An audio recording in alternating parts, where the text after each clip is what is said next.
দিল্লি বিধানসভা নির্বাচনে বিজেপি জয়লাভের পর আসানসোলের বার্নপুরে উল্লাস বিজেপির।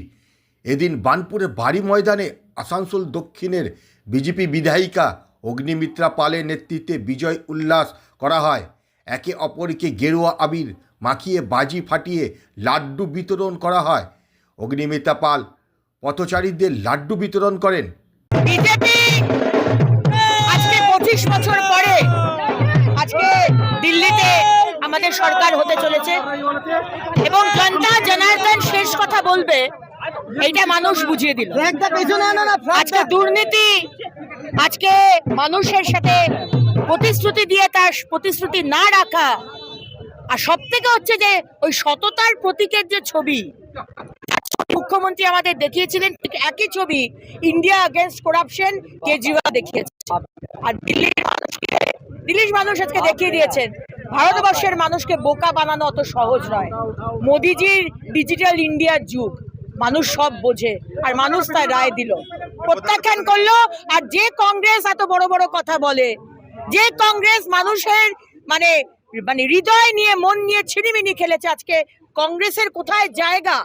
শূন্য শূন্য পেয়েছে রাহুল গান্ধী, প্রিয়াঙ্কা গান্ধী, সোনিয়া গান্ধী। কংগ্রেস শেষ, ভারতবর্ষ থেকে কংগ্রেস মুছে গেল। ভারত মাতা কি